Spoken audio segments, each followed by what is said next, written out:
ความเจริญในธรรมจะมีแด่ท่านผู้ฟังทั้งหลาย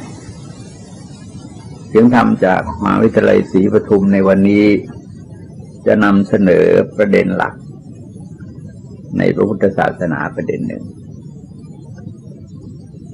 คือถ้าเรามองจากพยานของพระพุทธเจ้าที่ทำให้พระพุทธเจ้าทรงตรัสรู้แล้วก็ได้เป็นพระพุทธเจ้านั้นก็ทรงบรรลุพยาน3ประการพยานแรกก็คือปุเพนิวาสานุญาณทรงระลึกชาติต่างๆของพระองค์และของบุคคลอื่นย้อนเข้าไปสู่อดีตไกลได้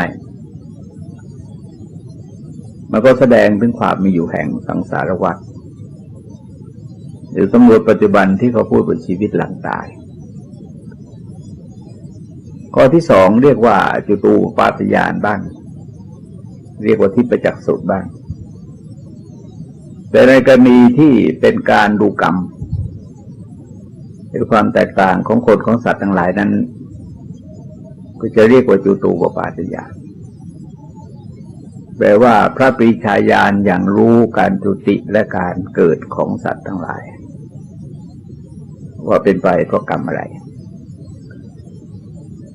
ทั้งสองประการนี้จะมีคำสอนในระดับที่เรียกว่าวัตกามิกุศลคือเป็นการยกระดับจิตของตนให้สูงขึ้นประณีตขึ้นเขาเรียกว่าตกแต่งภพชาติให้เป็นนิจส่วนข้อสุดท้ายนั้นเป็นวิวัตกามิกุศลคือว่าเป็นผลสูงสุดของการปฏิบัติได้แก่การบรรลุอาสวัคญาณคือทำให้อาสวะหมดไปสิ้นไปจากพระทัยซึ่งในแง่ของความเป็นจริงแล้วในสัตว์โลกเราที่จะเข้าถึงจุดอาสวัคญาณเนี่ยมันจะมีได้น้อยมากๆอย่างนี้ก็อยู่ในจุดของการตกแต่งภพชาติให้ประณีตขึ้นไปก็มีความสุขสูงขึ้นยาวขึ้นมีความสงบสูงขึ้นนานขึ้นแต่ว่าถึงจุดหนึ่งก็ยังหมุนวนอยู่ในสังสารวัฏก็เป็นปัญหาที่มีการสอบถามกันตลอดอาตมาเองนั้นบรรยายอบรมมานานไม่เกินนะคือตั้งแต่พ.ศ. 2498ก็เกือบ50 ปีแล้วเวลามีการบรรยายแล้วก็เปิดโอกาสให้ซักถามที่ใดก็ตามแล้วคนวัยใดก็ตามมันจะมีคำถามที่เกี่ยวกับกรรมและสังสารวัฏอยู่ทุกแห่ง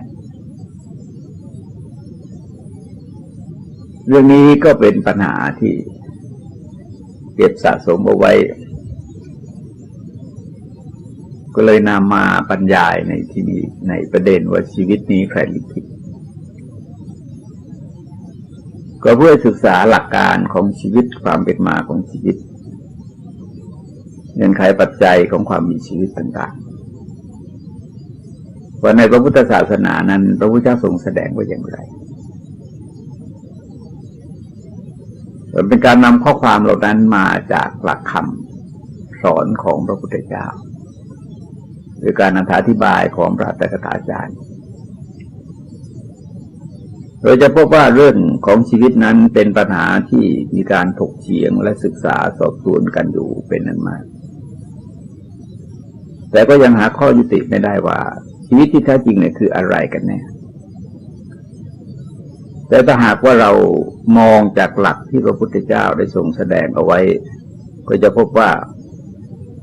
เรื่องของชีวิตนั้นเป็นเรื่องกระบวนการตามธรรมชาติประการหนึ่งซึ่งเกิดขึ้นดำรงอยู่แล้วก็เสื่อมสลายไปตามเหตุปัจจัยชีวิตจึงเป็นองค์ประกอบอยู่ของสองฝ่ายที่ฝ่ายที่เป็นรูปธรรมกับฝ่ายที่เป็นนามธรรมอย่างที่ทรงแสดงไว้ในมหาตัณหาสังคยสูตรว่ามารดาบิดามีฤดูมารดาบิดาร่วมกันมารดามีฤดูนะมารดาบิดาร่วมกันซึ่งก็เป็นตัวสร้างปัจจัยที่เป็นรูปธรรม แต่ว่าข้อที่สามนั้นต้องใช้กรรมกันตโพอุปัติโตคือมีปฏิสนธิวิญญาณเกิดขึ้นในขันธ์คำว่าขันธโพนั้นหมายถึงกลุ่มของวิชาคือความรู้ไม่จริงกับสังขารคือกรรมที่บุคคลกระทำเอาไว้เป็นบุญบ้างเป็นบาปบ้างแตกต่างกันสองประการนี้รวมกันเข้าสร้างขึ้นเป็นปฏิสนธิวิญญาณแล้วก็ถือกำเนิดในขันธ์มารดาเป็นต้นแต่เนื่องจากกำเนิดทรงจำแนกแสดงไว้ถึงสี่ประเภทแต่โปรดเข้าใจว่าเป็นการแสดงนะฮะคือกำเนิดสี่ประเภทแต่ก็มีอยู่ก่อนพระพุทธเจ้าจะตรัสรู้ก็มีอยู่คู่โลกกันมาเพียงแต่ว่าพระพุทธเจ้าตรัสรู้ก็นำมาเปิดเผยชี้แจงแสดงตามความเป็นจริงเท่านั้นเองประการแรกเรียกว่าชลาภุชะคือบังเกิดในครรภ์แล้วคลอดออกมาจากครรภ์มารดาเช่นคนหรือสัตว์ทั้งหลายคือส่วนใหญ่มันก็จะอยู่ในประเภทอันดาจาเกิดในไข่คือผ่านกันเป็นกระบอกฟองไข่มาก่อนแต่จึงฟักออกมาเป็นตัวเช่นเป็ดไก่เป็นต้นสังเสทญาติเกิดจากของสกปรกเช่นพวกเชื้อโรคพวกไวรัสพวกเชื้อต่างๆซึ่งบางอย่างเราก็มองเห็นได้ด้วยตาบางอย่างเราก็มองไม่เห็นต้องใช้กล้องจุลทรรศน์เข้าไปส่องดูและโอปปาติกะคือเกิดโดยผุดขึ้นตามปกติกายจะไม่ปรากฏแก่จักษุประสาทของสามัญชนแต่จะปรากฏแก่ทิพยจักษุของพรามทั้งหลายเขาเรียกบางทีว่าอทิสมานกายคือผู้มีกายที่ไม่ปรากฏ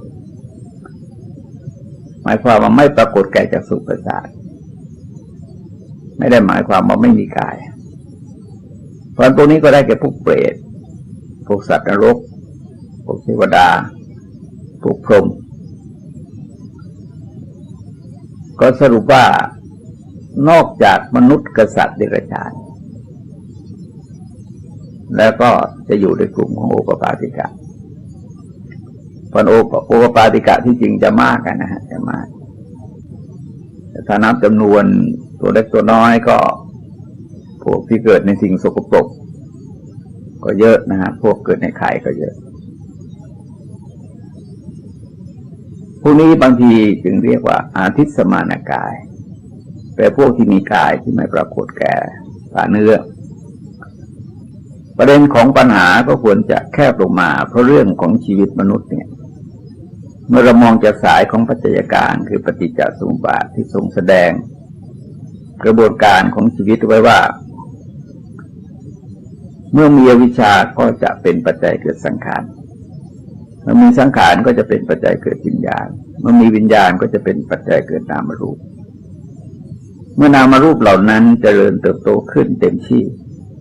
ก็จะมีอายตนะแล้วคลอดออกมาจากครรภ์ของมารดาตาหูจมูกลิ้นกายใจก็จะทำหน้าที่สมบูรณ์เรียกว่ามีอายตนะครบทั้ง6ประการเมื่อมีอายตนะแล้วตาเห็นรูปหูฟังเสียงจมูกดมกลิ่นลิ้นลิ้มรสกายถูกต้องเย็นร้อนนอนแข็ง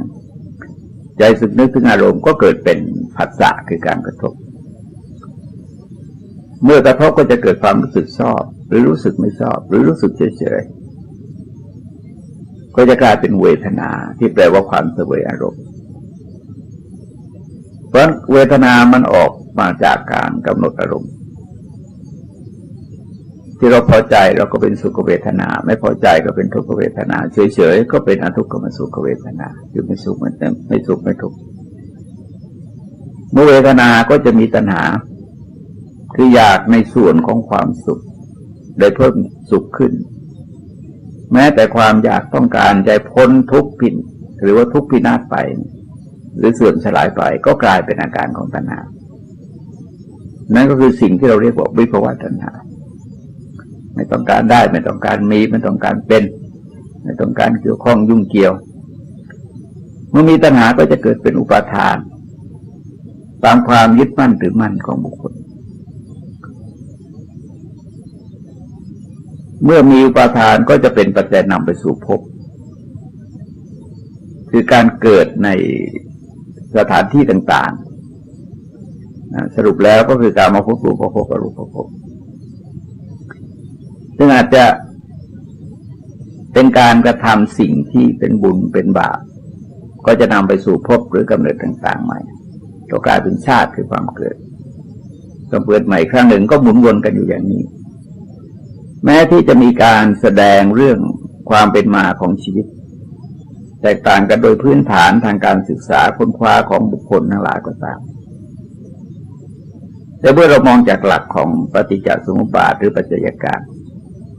คือสิ่งที่อาศัยกันและการเกิดขึ้นแล้วก็จะพบว่ากระบวนการของชีวิตนั้นเป็นปรากฏการณ์อย่างหนึ่งของธรรมชาติแต่ในขณะเดียวกันบุคคลสามารถที่จะเปลี่ยนแปลงปรากฏการณ์ของธรรมชาติเหล่านี้ให้อยู่เหนือธรรมชาติได้โดยการทำลายวัฏจักรใหญ่ก็คืออวิชชาให้หมดไปสิ้นไปผลกระทบต่อสัตว์นั้นก็ชื่อว่าสงบระงับดับไปอย่างหมดสิ้นกระบวนการของชีวิตจึงทรงแสดงไว้ทั้งสายของการเกิดสายของการดับซึ่งหมายความว่าถ้าวิชาดับสังขารดับสังขารดับเมื่อสังขารดับวิญญาณก็ดับเมื่อวิญญาณดับนามรูปก็ดับเมื่อนามรูปดับอายตนะก็ดับเมื่ออายตนะดับผัสสะก็ดับผัสสะดับเวทนาก็ดับเวทนาดับตัณหาก็ดับเมื่อตัณหาดับอุปาทานก็ดับอุปาทานดับภพก็ดับเมื่อภพดับชาติคือความเกิดก็ดับ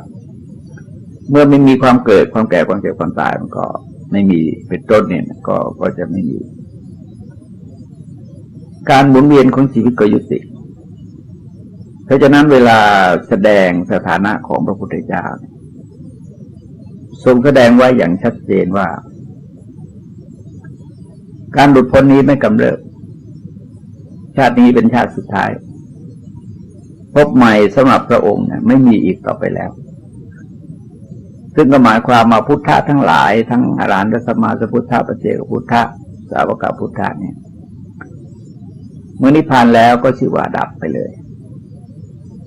เหมือนเป็นการดับของไฟที่ดับไม่เหลือเชื้ออยู่คือไม่มีเชื้อลงเหลืออยู่เวลาพูดถึงพระอรหันต์ทั้งหลายในพระสูตรต่างๆจะบอกว่าขีณาชาติชาติสิ้นแล้วพรหมจรรย์ได้อยู่จบแล้วกิจที่ควรทำได้ทำเสร็จแล้วกิจอื่นอีกเพื่อความเป็นอย่างนี้ไม่ได้มีและในที่อื่นก็จะเล่าถึงมารเที่ยวแสวงหาปฏิสนธิวิญญาณของพระอรหันต์แต่ก็หาไม่พบเมื่อกราบทูลถามพระพุทธเจ้าพระเจ้าก็ทรงแสดงว่าถ้ารูปนั้นไม่มีปฏิสนธิวิญญาณคือจะไม่เกิดในกำเนิดใดกำเนิดหนึ่งทั้งสิ้นคือไม่เกิดในกำเนิดทั้งสี่ประการดังกล่าวเพราะฉะนั้นเรื่องของชีวิตถ้ามองจากสายตาของพระพุทธศาสนาก็จะได้คำตอบว่าชีวิตคือกระบวนการธรรมชาติซึ่งอาศัยเหตุปัจจัยให้เกิดขึ้นเขาก็เกิดขึ้นเมื่อเหตุปัจจัยเสื่อมสลายไปความเป็นชีวิตก็เสื่อมสลายตามไปทำให้คำสอนในทางพระพุทธศาสนาแบ่งออกเป็นสองระดับหนึ่งที่เรียกว่าวัฏกรรมมีกุศลคือกุศลที่ทำคนให้ยังหมุนวนอยู่ในสังสารวัฏมีการสอนให้กระทำความดีในระดับต่างๆและความดีเหล่านั้นก็คือพวกกุศลธรรมหรือสิ่งที่เรียกว่าบุญทั้งหลายแล้วก็ทำให้ท่านผู้นั้นมีวิชาเจือจางลงการกระทำของท่านก็เป็นบุญมากยิ่งขึ้นมีการกระทำบาปน้อยลงบุญก็ปรุงแต่งสร้างขึ้นเป็นปฏิสนธิวิญญาณแต่ถือกำเนิดในกติภพที่ดีมีความประณีตต่างๆก็จะเกิดขึ้นโดยลำดับแต่ในขณะเดียวกันถ้าวิชาดับหมดสิ้นไปบุญบาปก็ดับตามไปด้วยการมาเกิดในสังสารวัฏก็ยุติชีวิตจึงปรากฏเป็นในรูปลักษณ์ต่างๆก็จะหมดสิ้นไปท่านจะเรียกบุญระดับนี้ว่าวิวัตกามีกุศลคือกุศลที่ทำคนให้หลุดพ้นจากสังสารวัฏไม่มีการเวียนว่ายตายเกิดอีกต่อไปถ้าเราตั้งปัญหาถามว่าพระพุทธศาสนาแสดงว่าชีวิตมีความเป็นมาอย่างไรเนี่ยเราจะพบว่าเรื่องของความเป็นมาของชีวิตพ นอกจากนัยยะที่เป็นกระบวนการตามธรรมชาติซึ่งเป็นรายละเอียดแล้วยังได้เล่าไว้ในรูปของวิวัฒนาการแห่งชีวิตคือเริ่มต้นด้วยอภัสรพรหมลงมากินม้วนดินร่างกายหยาบขึ้นไม่สามารถจะกลับไปสู่พรหมโลกได้ก็กลายเป็นมนุษย์ขึ้นในโลกนี้แสดงเห็นว่าเดิมทีเดียวชีวิตของมนุษย์เนี่ยก็เริ่มจากวัตถุเรืองแสงอย่างหนึ่งแต่เมื่อคลุกคล้าวกับบรรยากาศโลกมีความเกี่ยวข้องกับบรรยากาศโลกตลอดถึงการบริโภคอาหารหยาบๆเข้าไปในสุดร่างกายก็เริ่มมีการเปลี่ยนแปลงไปตามกฎของธรรมชาติจนกลายเป็นรูปแบบเป็นชีวิตขึ้นมาในโลกนี้แต่ในยะที่ทรงแสดงไว้เพียงแห่งเดียวส่วนในที่อื่นก็จะแสดงเป็นรูปกระบวนการแห่งธรรมะที่ประกอบด้วยกิเลสกรรมแล้วก็วิบากหรือคือผลของกรรมเป็นรูปของกงล้อที่หมุนวนกันอยู่อย่างนี้เมื่อบุคคลเกิดมาแล้วก็มีกิเลสเป็นเหตุให้ทำกรรมเมื่อทำกรรมแล้วก็ต้องรับผลของกรรมเมื่อรับผลของกรรมแล้วกิเลสเกิดขึ้นอีกก็จะทำกรรมอีกก็หมุนวนกันอยู่อย่างนี้ตราบใดที่กระแสของกิเลสยังไม่ได้ตัดขาดการหมุนวนของชีวิตก็ต้องมีอยู่ตราบนั้นบางครั้งจะเรียกว่าเป็นภวจักรหรือวัฏจักรคือเป็นเหมือนกับล้อที่น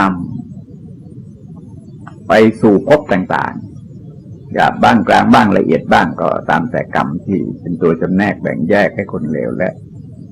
ประณีตไม่เหมือนกันถ้าจะถามว่าทำไมคนจึงมีความสงสัยในเรื่องของชีวิต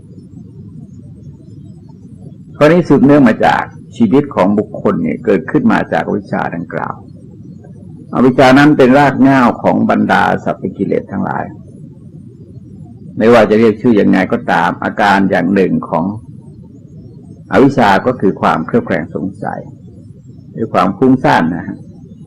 ที่จริงความเครือบแคลงสงสัยนั้นก็ได้มีอยู่ภายในใจมนุษย์ตั้งแต่ไหนแต่ไรมาแล้วมนุษย์จึงไม่ได้สงสัยเฉพาะเรื่องของชีวิตอย่างเดียวแต่จะสงสัยทุกสิ่งทุกอย่างที่เกิดขึ้นในชีวิตของตัวเอง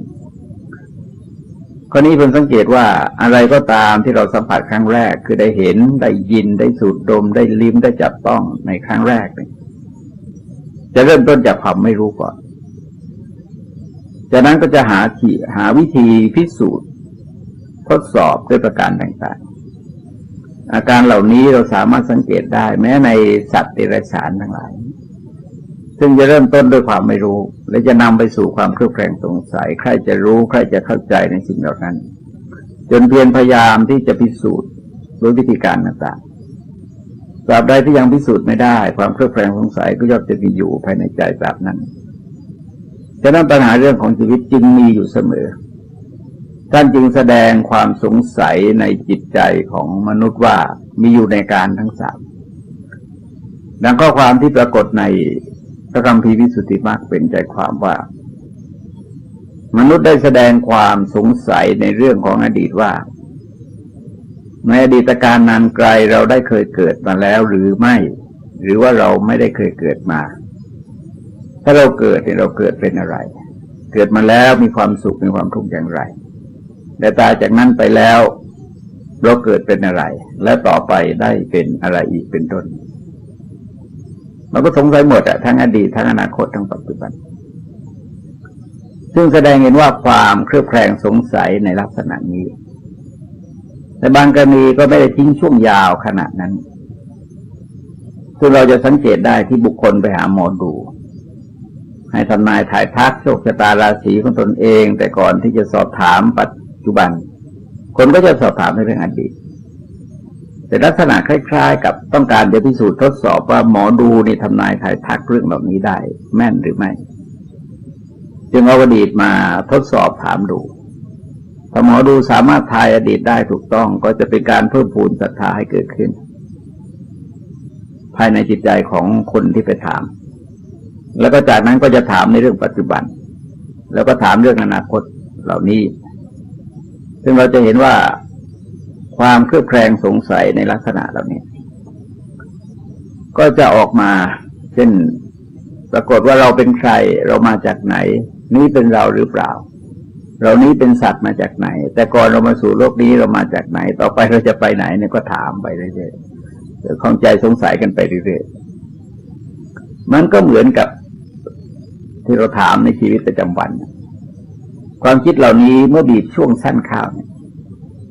ออกมาในรูปของการสอบถามพวกหมอดูหรือพวกทรงเจ้าเขาผีหรือพวกนั่งทางในต่างๆเป็นต้นที่จะปรารภถึงเหตุการณ์เรื่องราวที่ตนจะประสบในปัจจุบันใกล้ๆและเพื่อความมั่นใจคำทำนายภายภาคในช่วงปัจจุบันก็จะถามถึงเรื่องอนาคตถึงคู่ครองหน้าที่การงานความเจริญก้าวหน้าการจะได้ลาภประโยชน์เป็นต้นที่จะมีในอนาคตและความเครืองสงสัยเหล่านี้เองก็จะกระจายตัวเองออกไปสู่อนาคตแล้วก็ลากยาวไปจนถึงหลังตายว่าเราตายไปแล้วเราจะเกิดอีกหรือไม่หรือว่าเราไม่เกิดอีกถ้าจะเกิดนี่จะเกิดที่ไหนจะมีสุขมีทุกข์อย่างไรตอบจากนั้นแล้วก็จะไปเกิดที่ไหนเป็นต้นนี่คือเรื่องของความเครือบแคลงสงสัยซึ่งมีอยู่ภายในจิตใจของบุคคลทั้งหลายไม่ว่าในส่วนใดของโลกก็ตามฉะนั้นการดิ้นรนแสวงหาคำตอบเรื่องเหล่านี้จึงมีมาตั้งแต่ไหนแต่ไรแล้วและมีบุคคลทั้งหลายเป็นอันมากเพียรพยายามที่จะให้คำตอบในเรื่องเหล่านี้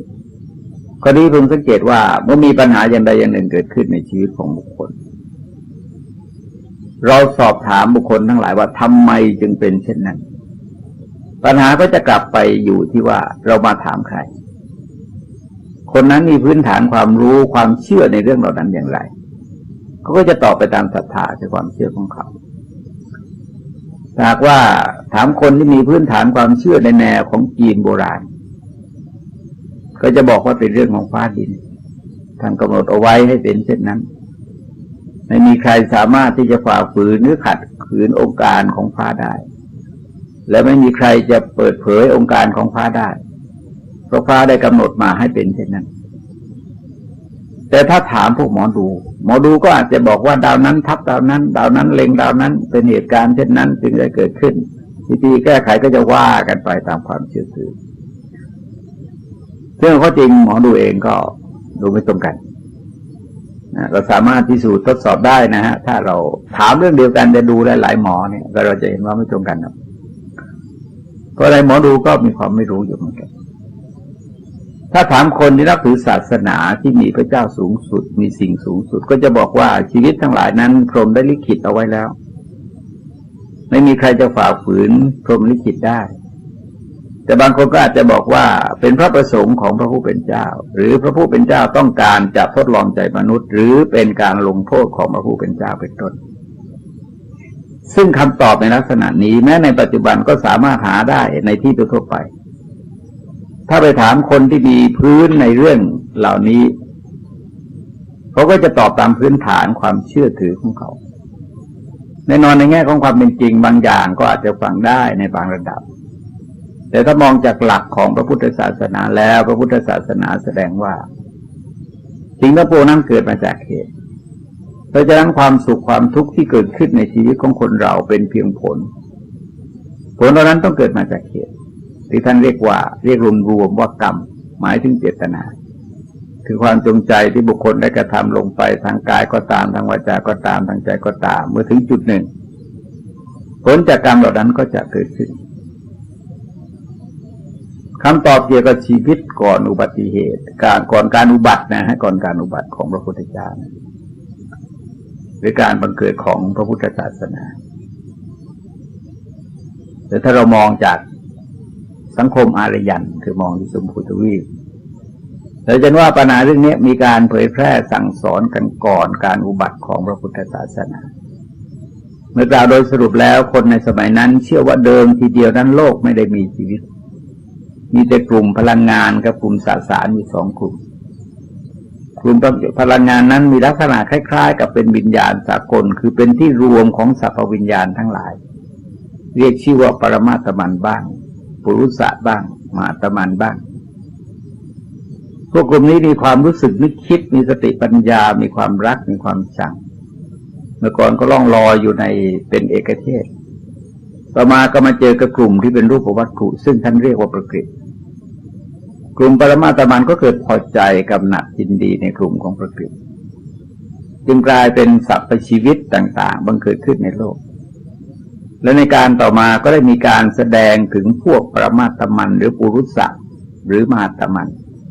มีลักษณะค่อนไปทางรูปธรรมเช่นเรียกว่าพรหมันบ้างพระพรหมบ้างท่านผู้นี้ก็กลายเป็นผู้สร้างสรรพชีวิตทั้งหลายในโลกหรือแสดงว่าเมื่อก่อนสิ่งทั้งหลายไม่มีสิ่งเหล่านั้นได้เกิดขึ้นด้วยการนึกคิดของพระพรหมโดยการบันดาลของพระพรหมโดยการสร้างของพระพรหมพระพรหมจึงเป็นอนาชิคือไม่มีเบื้องต้นเป็นอนันตะคือไม่มีที่สิ้นสุดดำรงอยู่ยั่งยืนตลอดกาลไปสิ่งทั้งหลายนั้นเป็นส่วนย่อยที่มาจากพรหมในที่สุดก็จะกลับไปอยู่รวมกับพระพรหมอีกซึ่งถือว่าเป็นจุดหมายปลายทางของชีวิตในท่ามกลางความคิดในแนวนี้เองจะมีการถกเถียงปัญหาเรื่องชีวิตอยู่เป็นอันมากเช่นได้ทรงแสดงไว้ในปาสาธิกสูตรในทีฆนิกายปฏิปวัคทรงเล่าถึงความคิดเห็นที่ขัดแย้งกันเกี่ยวกับปัญหาของชีวิตเรื่องของโลกว่าเป็นอย่างไรกันแน่กระแสความเห็นของคนในสมัยนั้นก็ออกมาตั้ง14สายด้วยกันคือหนึ่งถือว่าตนก็ดีโลกก็ดีเป็นของเที่ยงแท้แน่นอนไม่แปรผันนี่พวกสองบางจำพวกถือว่าตนก็ดีโลกก็ดีเที่ยงบ้างไม่เที่ยงบ้างสามบางพวกถือว่าโลกก็ดีตนก็ดีโลกก็ดีจะว่าเที่ยงก็ไม่เที่ยงจะว่าเที่ยงก็ไม่ใช่จะไม่เที่ยงก็ไม่ใช่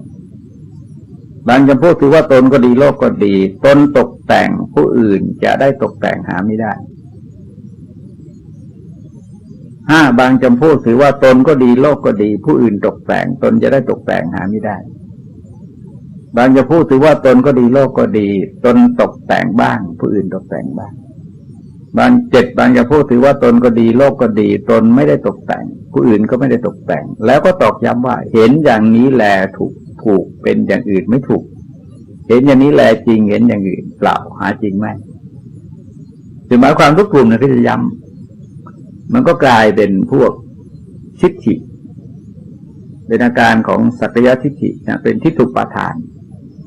ถือมั่นโดยอำนาจของความเห็นแต่บางจะพูดถือว่าสุขและทุกข์นี้เป็นของเที่ยงแท้แน่นอนบางจะพูดถือว่าสุขและทุกข์นี้เที่ยงบ้างไม่เที่ยงบ้างบางจะพูดถือว่าสุขและทุกข์นี้จะว่าเที่ยงก็ใช่จะไม่เที่ยงก็ได้บางจะพูดถือว่าสุขและทุกข์นี้ตนกระทำตนตกแต่งบางจะพูดถือว่าสุขและทุกข์นี้ตนกระทำผู้อื่นตกแต่งบางจะพูดถือว่าสุขและทุกข์นี้ตนตกแต่งบ้างผู้อื่นตกแต่งบ้างบางจำพวกถือว่าสุขและทุกข์นี้ตนก็ไม่ได้ตกแต่งผู้อื่นก็ไม่ได้ตกแต่งแล้วก็ตอกย้ำเหมือนเดิมตอกย้ำความคิดเห็นของตัวเองเหมือนเดิมว่าความเห็นของตนเองว่าเป็นความเห็นที่แท้จริงแล้วก็ความเห็นของคนอื่นนั้นไม่จริงการเรียกว่าอิดะเมวะสัจจังโมฆะมันยังอย่างนี้เท่านั้นถูกต้องอย่างอื่นไม่ถูกต้องนั่นก็เป็นกระแสความคิดที่พระพุทธเจ้าทรงสรุปรวมไว้ในพระสูตรนะแต่ในขณะเดียวกันถ้าเราไปดูในพรหมชาติสูตรมันก็มีความเห็นอีกตั้งเยอะนะฮะตั้ง12ความคิดเห็นด้วยกันซึ่งเป็นการแสดงเห็นว่าความเห็นทั้งหมดนี้7พวกแรกเป็นการประรบถึงความเป็นมาของชีวิตซึ่งมีความเข้าใจขัดแย้งกันไม่ตรงกันและ7ข้อหลังก็เป็นความเห็นที่เกี่ยวกับความสุขความทุกข์ซึ่งเป็นผลที่เกิดมาจากเหตุแต่ท่านเหล่านั้นก็พยายามที่จะชี้เหตุของความสุขความทุกข์ว่ามาจากที่ซึ่งไม่ตรงกันปัญหาเหล่านี้จึงนำไปสู่การถกเถียงการสืบสวนการค้นคว้าการด้วยวิธีการต่างๆแล้วก็ไม่สามารถที่จะหาข้อยุติลงไปได้จนถึงพระพุทธเจ้าทรงแสดงความคิดเห็นของคนซึ่งแพร่หลายอยู่ในสมัยนั้นรวบรวมไว้ในพรหมชาติสูตรดังกล่าวก็เป็นทิฏฐิ62ประการเวลาอ่านให้ฟังยากนะอ่านแล้วฟังยากเข้าใจยากเพราะมันบางทีมันเฉือนกันนิดๆแต่นั้นเองแม้แต่พวกอันตรายกับทิฏฐิ10เนี่ยแล้วก็อ่านแล้วก็ฟังยากหรือไม่รู้ท่านจะเอาอย่างไงแม้แต่ความเห็นของท่านเองก็แกว่งนะแต่ท่านก็ยึดถือกันมาแล้วก็พวกนี้ก็อยู่กันมาได้จนทุกวันนี้เป็นความแปลกแต่จริงถ้าเราจะตั้งปัญหาถามต่อไปว่า พระเจ้าทรงทราบเรื่องความเป็นมาของชีวิตด้วยอะไรการที่พระเจ้าทรงทราบความเป็นมาของชีวิตว่าเป็นเรื่องกระบวนการซึ่งเกิดขึ้นมาจากเหตุปัจจัยนั้นเพราะว่าทรงทราบด้วยพยานที่เป็นผลจากการศึกษาปฏิบัติพัฒนามาตามลำดับแต่ประเด็นที่น่าศึกษาก็เป็นประเด็นแรกก็คือการมองกระบวนการชีวิตในสมัยที่ทรงเป็นพระโพธิสัตว์คือยังไม่ได้ตรัสรู้เป็นพระพุทธเจ้านี้แรงบันดาลใจของพระองค์ก็คือเรื่องของคนแก่คนเจ็บคนตายที่ไปพบเห็นในข่าวเสด็จตอมพระองค์ไปประพาสบ้านเมืองกับนายชนะทรงมองเห็นว่าเป็นปัญหาที่เกิดขึ้นแก่สรรพชีวิตทั้งหลายแต่เมื่อทรงใช้ปัญญาพิจารณาสอบสวนขึ้นไปถึงจุดหนึ่งก็เห็นว่าความแก่ความตายนั้นมันเป็นผลที่สืบเนื่องมาจากความเกิดแต่ในช่วงนั้นยังไม่ได้ทรงทราบว่าความเกิดนั้นมาจากอะไรเพียงแต่ทรงพิจารณาเห็นว่าธรรมดาของโลกนี้มีของที่เป็นคู่กันคือแก้กันได้เช่นมีร้อนก็มีเย็นแก้มีมืดก็มีสว่างแก้มีทุกข์ก็มีสุขแก้มีกลางคืนก็มีกลางวันแก้เพราะฉะนั้นเมื่อมีความแก่เจ็บตายมันก็ต้องมีแต่ความไม่แก่ไม่เจ็บไม่ตายนะไปแก้ก็ในตอนนั้นก็ถือว่าความเกิดนั้นเป็นเหตุใหญ่ตอนที่ยังไม่ตรัสรู้เนี่ยเพิ่งแสดงว่าความเกิดเป็นเหตุใหญ่แต่เมื่อมีความเกิดมันก็น่าจะมีความไม่เกิดอยู่ด้วยปัญหาข้อนี้ที่ทำให้ข้องพระทัยในครั้งนั้นก็คือว่าทำอย่างไรจึงจะไม่ต้องเกิดจะไม่ต้องเกิดเพราะไม่ต้องเกิดก็ไม่ต้องแก่ไม่ต้องเจ็บไม่ต้องตายเพราะเรื่องใหญ่มันอยู่ที่เกิดนะแต่ว่าทรงคิดในขณะที่ยังเป็นพระโพธิสัตว์อยู่ยังไม่ได้ตรัสรู้พระรับสั่งเล่าว่าเรานั้นเมื่อเป็นพระโพธิสัตว์ยังไม่ได้ตรัสรู้ก็จะเล่าความคิดเหล่านี้ให้ฟังเมื่อก่อนก็คิดได้อย่างนี้เข้าใจอย่างนี้ว่าถ้าไปยุติที่ตัวความเกิดจะได้เนี่ยความแก่ความเจ็บความตายก็ชูหมดไปด้วยแรงบันดาลใจจุดนี้เองที่ทำให้พระองค์เสด็จออกผนวดเพื่อศึกษาค้นคว้าข้อปฏิบัติที่ทำให้ผู้ปฏิบัติแล้วหลุดพ้นไปจากความเกิดบนเส้นทางของการศึกษาค้นคว้าได้มีการทดสอบตามหลักการและวิธีการที่มีการเผยแพร่สั่งสอนกันอยู่ในสมัยนั้นจนในที่สุดก็ได้พบว่ากระบวนคำสอนที่มีอยู่ในสมัยนั้นทั้งหมดเนี่ยยังเป็นไปเพื่อพบหมายความว่าคือยังต้องเกิดอยู่นั่นเองเพียงแต่สามารถเสวยสุขอยู่ในพรหมโลกได้นานๆเท่านั้นแต่เงื่อนไขปัจจัยที่จะทำให้ต้องหมุนวนมาสู่สังสารวัฏก็ยังมีอยู่เพราะฉะนั้นจึงทรงมาบำเพ็ญเพียรในทางจิตข้อนี้รับสั่งเล่าไว้ในโพธิราชกุมารสูตรในราชวัตรมัชฌิมนิกายนะฮะข้อความตอนหนึ่งว่าราชกุมารขั้นเรากลืนอาหารหยาบต้องการให้มีกำลังได้แล้วก็สงัดจากกามสงัดจากอกุศลธรรมทั้งหลาย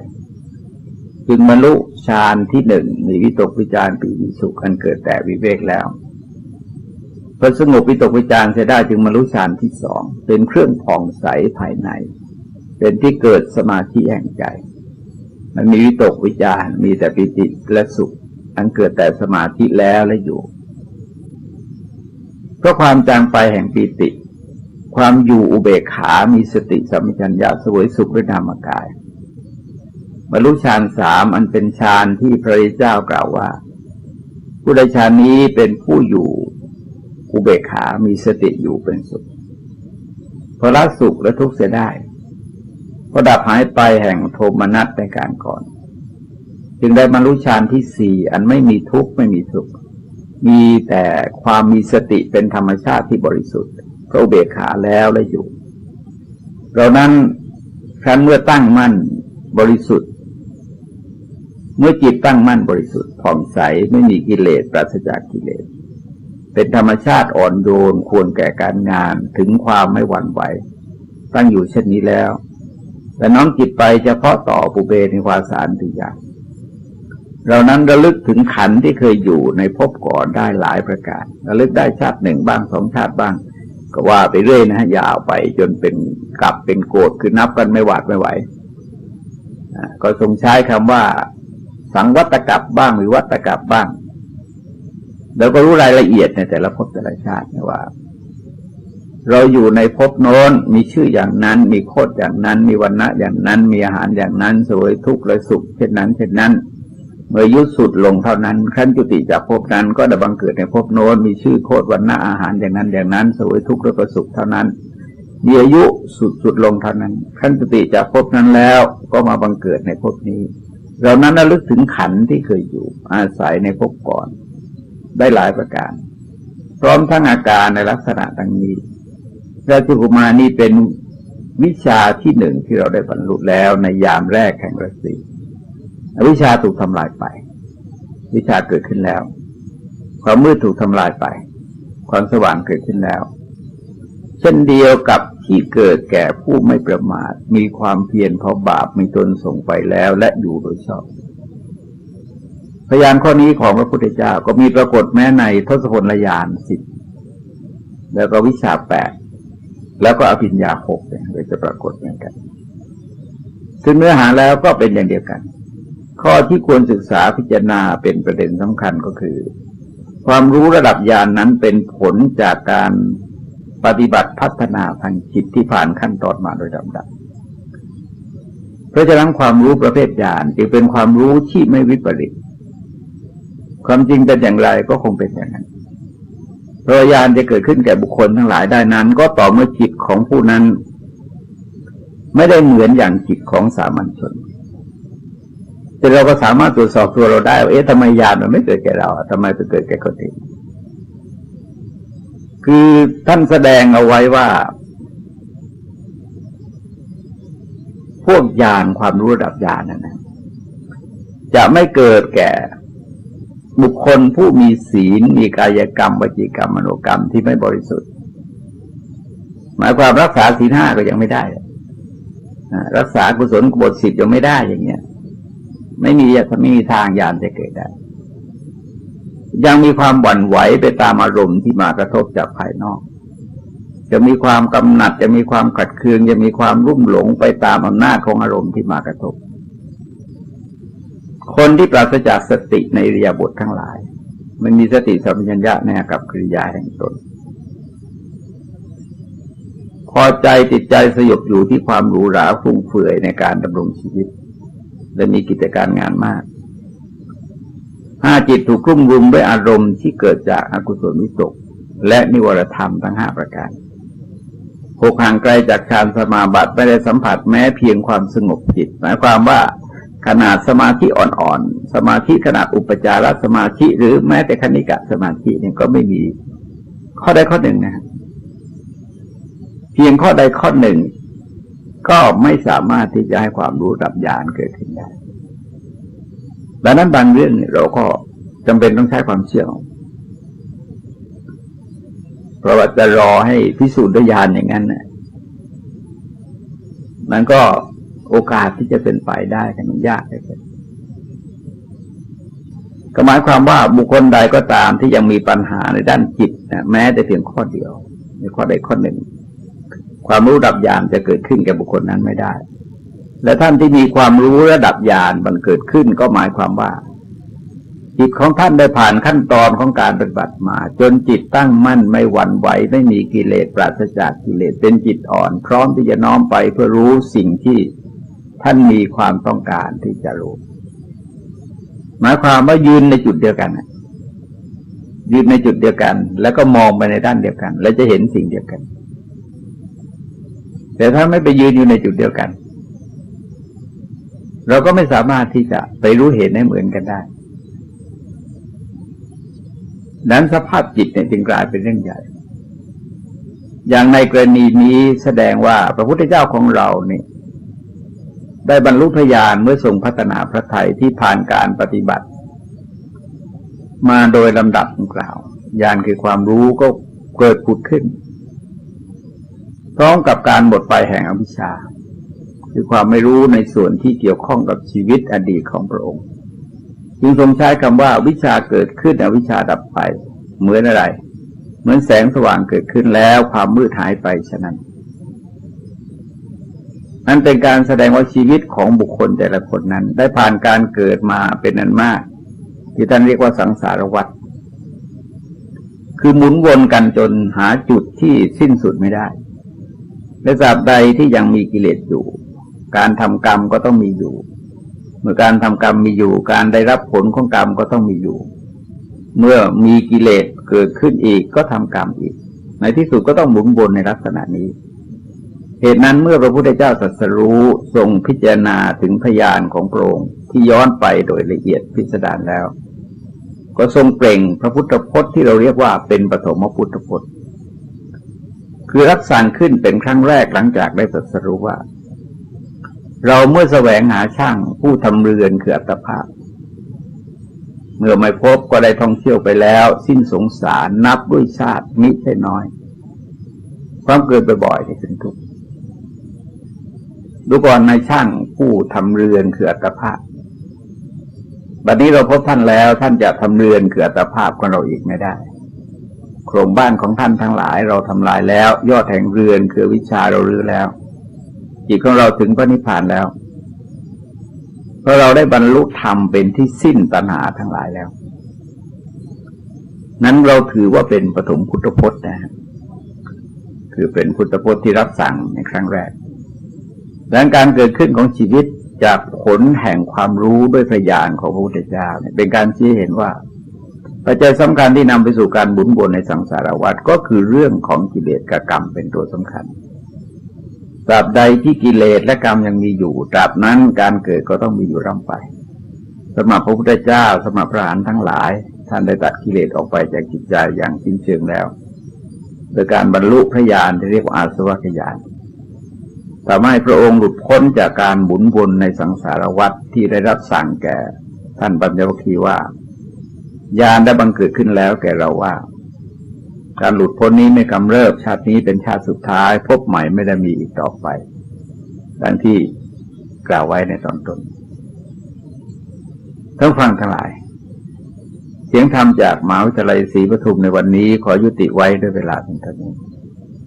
ที่สุดนี้ขอความเจริญงอกงามไปบูรณนธรรมจงมีแด่ท่านผู้ฟังทั้งหลายโดยทั่วกันสวัสดี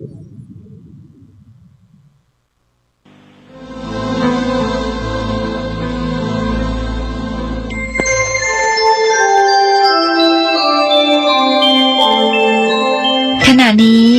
ท่านกำลังฟังสถานีวิทยุกระจายเสียง FM 104.5 เมกะเฮิรตซ์